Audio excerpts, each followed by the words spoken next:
and a warm welcome to all our listeners to the Equiverse Voices. Equiverse, a universe where gender equity is not just an aspiration but the norm. In today's episode, we explore the transformative journey towards gender equity in leadership with Ipsita Kathuria and Binoo Wadhwa, who share their insights and personal stories to help create a more inclusive world, or as we call it, an Equiverse.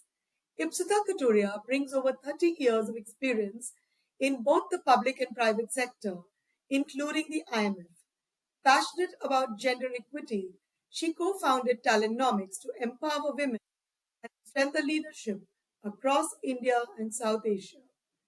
Binoo Wadhwa is an advisory board member at TalentNomics India and a former chief people officer at Yum Brands and Sapient. With over 30 years in people strategy, Binoo is dedicated to advancing diversity and inclusion and has been recognized with the Shell Helen Keller Award for her leadership. Let's dive into our discussion on restoring equity. Over to you, Binoo.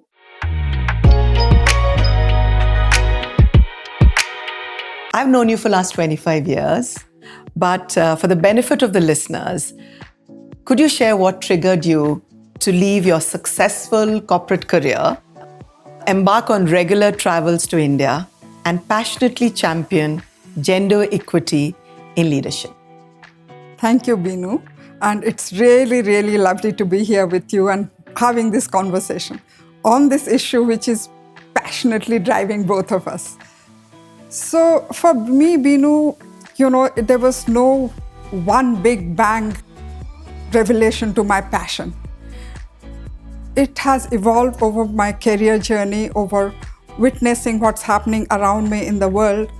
And that consistent pattern of disparity between genders that I saw, whether at work or outside, slowly has given rise to this desire that, it's not fair, we need to change this. And at the same time, there are a lot of conversations which were going on around the world about the benefits of gender parity, about benefits of gender parity at leadership. Mm-hmm. And I was listening to this, taking part in the discussion till I decided enough is enough. I don't want to be part of any more talks and discussion. I want to do something about it. Gandhiji remarked, you remember Gandhiji's that famous remark, you need to be the change that you want to see in the world. And Ipsita, that I know you. When you decide on doing something, you do it really well. So tell me a little more about, have you encountered any gender-related challenges that influenced your determination? When we all joined our workforce way back in early 80s, working women was not a common thing. And of course, we faced gender-related differences, and we were lucky in our career that we found mentors who helped us, guided us through the career. But that doesn't take away from the fact that we did face many different hurdles, which because we were women in the workforce. I'll tell you just a couple of examples of it. Mm-hmm. My first job, when I started as a junior manager in this very male-dominated organization, I had 15 plus senior, seasoned employees who started reporting to me, and I was all of 22. It was nerve-wracking for me to see how do I deal with them, because many of them resented the fact that I was their boss, a young girl. How could I be a boss? And I knew the work, I knew I could make system changes which would make their life easier, but I just did not know how to go about and get their support on this. So I did go to a senior colleague and asked him, can you help me out? And what he said, I really remember till now. He said, I could, Ipsita, step in and do it, but how do you plan to gain their sustained support as you go forward? So that's when I stepped back, I reflected what I needed to do, and I picked up my courage to go and have conversations with some of them. And I chose some of the more difficult ones to start the conversation with. And over time, they realized that I was willing to learn from them, and I had some good ideas which could benefit them. Mm-hmm. And I started getting their support. So this was one of the challenges that, as you said, hurdles that many women would face, that to be accepted for their gender. So did you have the same experience when you moved to IMF or when you moved to the private sector? Did you have a similar experience? Surprisingly, the pattern remained the same. When I joined SAIL, I was the only management trainee in my batch, a woman management trainee in my batch. 17 years later, when I joined as the head of HR for an IT company, where I thought a lot more women and things will be different, I'll have more women colleagues to work with, I was the only woman in the managing committee. And that took me back again to making sure my voice is heard, making sure that my male colleagues who are senior, more seasoned in the company took me seriously.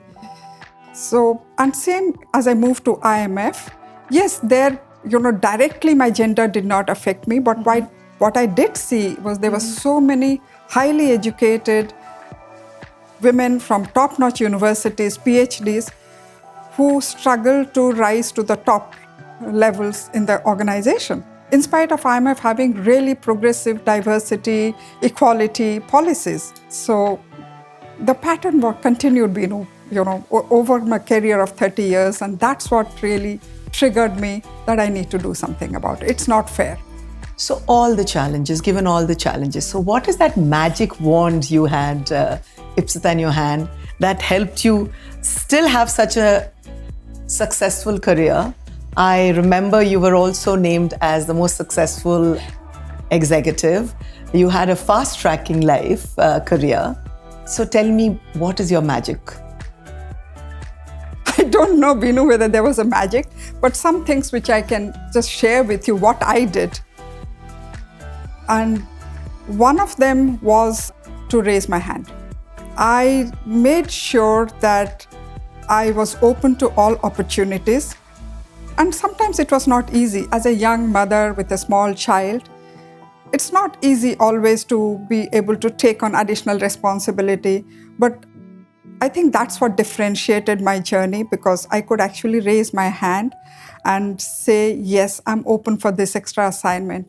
Second thing, I volunteered for company-wide assignments, which gave me more visibility within the company. And it also showed that I'm willing to take initiative, I'm willing to deliver results. And I think that paid a lot of benefits towards my career. And by getting noticed at the right forums, at the right levels. When you were talking about what it took you, it reminds me also when I moved, most of my year was in IT, and then I moved to a food retail organization. It was an amazing organization, but I felt like a trainee. And the first thing I told myself is, I better learn about the business, get context, be a subject matter expert. I've never done this industry. And to your point, that really helped, to be an expert, to have the confidence to engage with the leaders, to have the confidence to go, and I still remember I actually got myself a trainee badge and put it on myself. So wherever I would walk, I would say I'm a rookie, I'm literally a trainee, and this is after 25 years of experience. And that really made it so easy. Everybody just, kind of embraced me, gave me all the information that I needed, and that really helped me take off in an absolutely new work environment. Right. I mean, one way to actually mitigate resistance that you get from your workspace, there's an acronym that I can share with you. Okay. And maybe this will resonate to what you said to me now. It's called, It's SCORE, okay? So as you said, get subject matter expertise.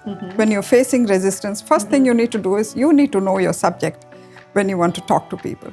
And the second is be confident. Develop your self-confidence to be able to go and have conversations with people, other stakeholders. And third is openness to learn. When, as you said, when you put on the badge of trainee, you've told people you are open to learn, you're here to learn.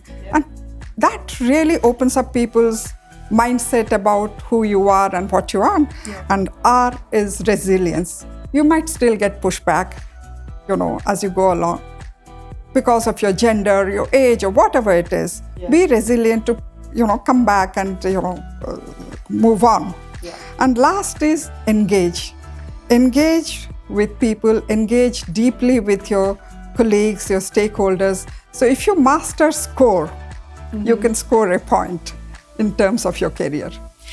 So Ipsita, could you shed a little more on what you think are some of the competencies or skills that women who want to thrive or want to grow as leaders should be building? Could you talk a little about that? Yeah, sure, Binoo. We just talked about that how confidence plays a big role, why you need to pick up confidence and, come back. The other thing which I think is very important is to be able to establish your personal brand, your credibility. So this confidence and credibility. And let me share another story that comes to my mind. So I was given this one project, which was a big company-wide project to deliver. And I worked very hard because I knew it was a very important project. We got the best consultant to give us guidance. And we thought we had the most cutting-edge solution to the problem. And when we started going to the steel plants to deliver our program, we got a huge backlash. I personally got a lot of, negative feedback. It could be, or some of them related to my gender, but a lot of them related to, what we've done. So after having, established myself to again face this situation was very hard. But I didn't give up. I think what I did do is I strategized. I thought, what should I be doing different? And what I did is I went and talked to a lot of people, stakeholders who are the critics of this process to understand where they were coming from, what did we miss. And I also then involved a lot of influencers in the organization to give us solution. And we rolled back the same, the improvised version of the project to the company within a few months. And it was a huge success. So the two things happened here. One is I was able to reestablish my credibility as somebody who once takes on a job, delivers it, and doesn't give up. Okay. And it also taught me to be resilient to these kind of failures and criticism, which all of us face in our career. And, we should not let it hurts, but you need to bounce back. So talking about credibility, Ipsita, as you move jobs, as you moved actually nations, what is your personal mantra for maintaining credibility? Good question, Binoo. Credibility is not static. It's not that once you build it, you can rest on the laurels for the rest of your life. Every new job you move, every new organization you go to, you have to reestablish, your credibility and what you stand for. Yeah. And again, if I may use another acronym, I'm going to go ahead. Use that. Yeah. And this is what I call RISE. One is raise your hand. Wherever you go, take initiative, raise your hands, and don't shy away from any additional work. The second is volunteer for projects that give you visibility. Okay? That means initiate. Rise, R and I, initiate. Volunteer, take on projects that give you visibility. Strategize, prepare well. Whatever assignment, whichever new organizations you've gone to, whichever new role, you need to prepare well as to what that role is, what that organization is. And last is execute. Consistently deliver on what you commit to deliver. Like I talked about the last project, you have to finish the work which you start on in spite of the hurdles you might face on the way. So I think RISE is what I say is any of us can use, man or a woman, to able to establish your credibility in a new role, in a new job. And that helped me across regions. I think that's a great thing to think about, even for our listeners. The reality is that many a times we are so busy doing what our work is, what we don't realize is that there's a lot going on in the organization. If you raise your hand for additional responsibility, A, it helps you grow, B, it gives you the visibility that helps you grow further. It actually accelerates your growth. And in a way, it actually throws you open to opportunities which help you strategize. You get roadblocks, but you learn from that. But the bedrock is you got to execute what you commit. And I think credibility is all about building trust and keeping to your word, right? Exactly. Wonderful. So you said it's not static. Credibility is not static. So it kind of keep changing. Any advice on how can you make sure that your balance on credibility is good? I remember you gave a quote once, and I want to hear that quote from you, Ipsita. Yeah, Binoo, it's been my mantra, and as we moved along, it's what I called a credibility credit. You build your credibility credit early on in life, and that gives you some leverage to be able to use that credit as and when you need it. You can't rest on the laurels, as I said, but you can definitely leverage that credit as you move on. And it happened, for example, in my life, in my career. I'll tell you a story that sort of will show how you can leverage some of this thing, both in personal life as well as in professional life. Once, about 15 years ago, my father-in-law had a heart surgery. And while we were in the hospital asked us for some 15 plus units of blood. And we were very, didn't know what to do.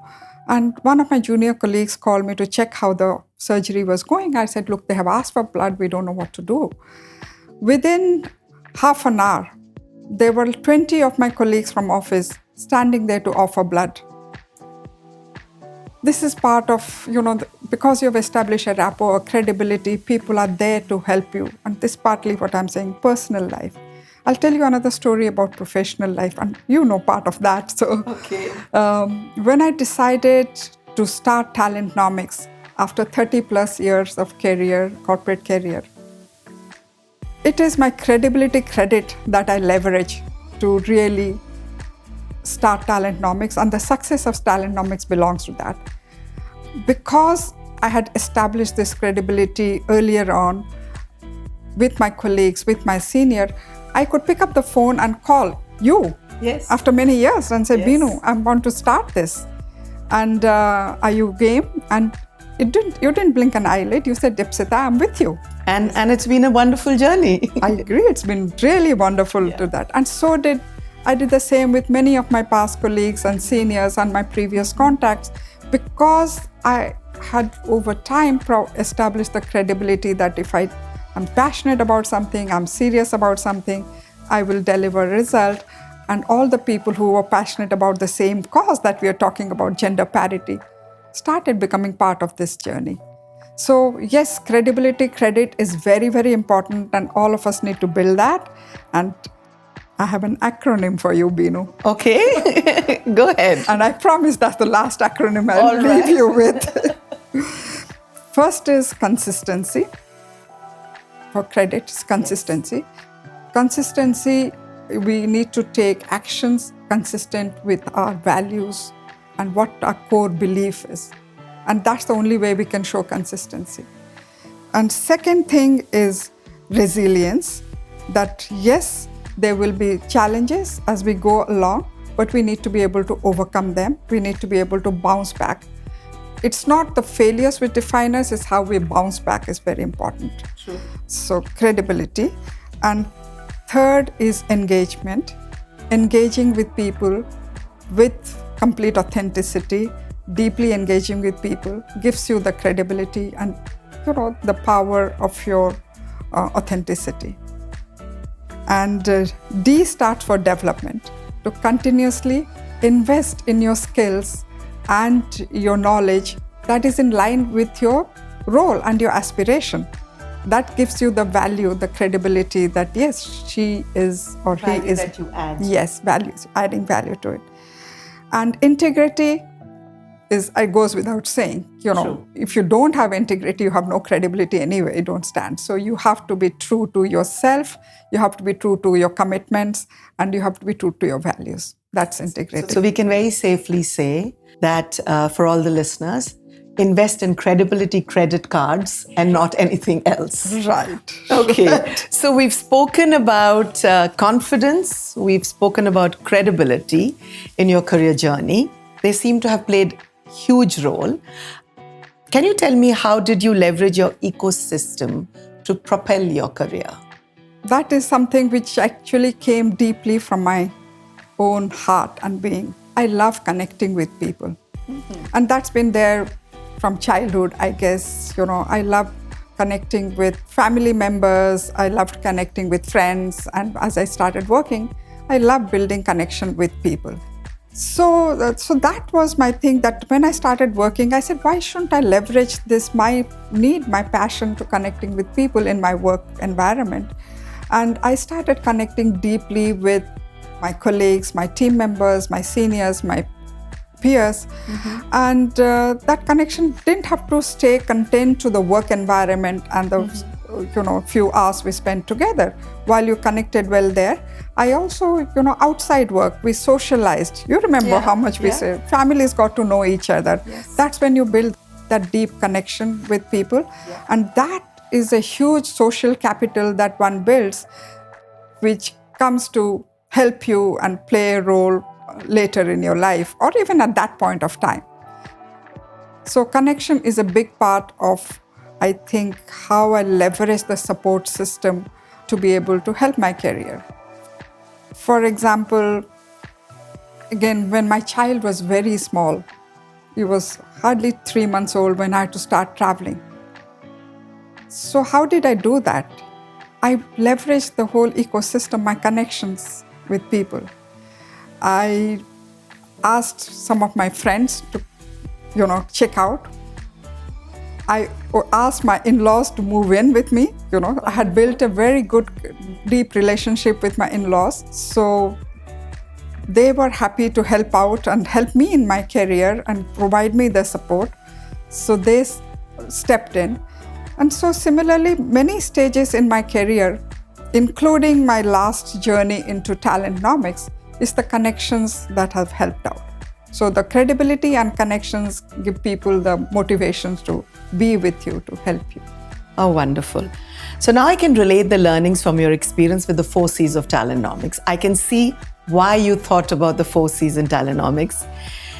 It starts from developing confidence, goes on to credibility, talks about connections and capability. So maybe, Ipsita, you can share a little more about capability, since we've not spoken, or all the 4. Right. So capability, I think we sort of have spoken at it at every level, because unless you are completely capable of the role that you're doing, none of these other things make sense.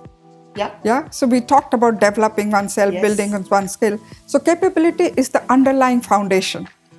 We are never advocating for any woman to be up there in leadership roles or up there being a senior professional if she is not capable to hold those positions. So capability is the founding stone, and then that gives rise to your confidence, that promotes your credibility, and that also, in conjunction with connection, gives you the leverage to aspire for leadership role, to become an impactful leader of tomorrow. So Ipsita, I want to understand, from when you started your career to where we are today, have you seen the landscape of gender equity in leadership change over the years? What's your view? Binoo, tremendously. When we started our careers way back, there was hardly any discussion about gender parity, giving more space to women. We just made our space. We rose through because we believed that we could do it, and we had excellent mentors along the way. And we, in some ways, probably were lucky that we found an environment which you could manage, or build an environment around us which we could manage. But things have changed. There is a lot more discussion about gender parity. There's a lot more awareness of the benefits of gender parities, their measurement, their matrices, which talk about how gender parity benefits organizations, how a more gender equal world will benefit everybody in the world, impact the GDP of countries, lead to growth. So there's a lot more discussion and awareness about this at the macro level. At the micro level too, we've seen organizations are now having independent DEI units. There's so much talk of diversity, equity, and inclusion. There are units which are working on it. There are competitions, surveys which help companies to stand up and say, we are the best DEI company, we do the best work. So there is a lot more that is happening at both at the micro and macro level. But unfortunately, Binoo, we don't see the impact of it as much now. In India, can you believe it? The female labor participation is only 24%. It's risen a little after COVID. During COVID, we are one of the lowest in the world. And in terms of equity at the leadership level, we are again only at 20-25% of the senior leaders, and see less than 5% of CEOs are women. So what do you think are the stumbling blocks? Why do you think, in spite of all the changes that have happened, how can we address what is really the issue? There are many hurdles, Binoo, many hurdles. But I think, as per me, the patriarchal mindset is one of the biggest hurdle of this journey. And this patriarchal mindset is not only in men, it's also in women. It's what you see around, what you pass on to your children, and that starts coming and impacting how you think as a father or a mother or a boss or a colleague. And the only way to change it is to have more role models as women leaders. When people see more women leading, the mindset changes there to say, yeah, we can do it. We need more role models, men who are supporting women in this journey, who believe in gender equity. We need more government policies, intervention, private sector stepping in, believing in the cause, more CEOs walking the talk. The number of things which need to happen to change this big hurdle of gender disparity that we are facing even now. And what do you think is the role that men can play in this journey?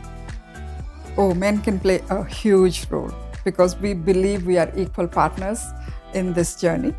And we know that, without men engaged in this conversation, there is no way we can move forward, and it shouldn't be like that, because patriarchy is something which impacts men negatively too. There's a lot of awareness about this. Many men realize that, their life will be better in a more gender equal world. And therefore, I suggest everybody should read this one book by Michael Kaufman, The Time Has Come, which gives examples after examples how a gender equal world benefits men too. So I think men have a huge role to play, and therefore we in TalentNomics, as you know, always engage men as mentors, as speakers, as part of our discussion and conversation about any change that we want to bring about in gender equity. And there are enough men who are supportive. We need more men, and we need more women to work together. So we can't do a solo journey, we got to do it with the men together. So to wrap up, can you provide some actionable guidance for our audience who may be eager to enhance gender equity at the leadership level? What can individuals and entities do to drive this vision? So, Binoo, at the individual level, I think we should all educate ourselves about the benefits of gender parity. There is enough literature out there. There is enough discussion happening. I think we should first understand how each of us, men and women, can benefit from gender parity. And also, that education is something we should permeate across all our stakeholders. And the second thing is we should collaborate. As individuals, as organizations, we should collaborate together to see how we can change this scenario. So promoting allyship, is that what you're saying? Yeah, promoting allyship. And the third is basically putting in place practices and policies that will support this journey. You need infrastructure. There are in the world many gender unequal laws which exist. There's a World Bank report which comes out every year identifying how many laws are there which actually are protecting gender inequality. So we need to change things like that, the policies, the law, the infrastructure. And lastly, of course, there has to be continuous support to everybody who are in this movement, who are part of this change process. And that's the only way we will be able to bring about the change in the ecosystem to be more gender equitable. So in a way, what I said is education, so that we are better aware, collaboration or partnering allyship, and next is institutionalizing policies and processes which will support that, and last is continuous support. So it's the epic of change. Thank you for joining us for this insightful episode of the Equiverse Voices. We are grateful to all our speakers for sharing their perspectives and experiences on creating a more equitable world. Let's take these insights forward as we to build a world where everyone can thrive, regardless of gender. We'd love to hear from you. Your ideas, suggestions, and reflections all are welcome. Until next time, keep striving for equity in your communities, workplaces, and beyond.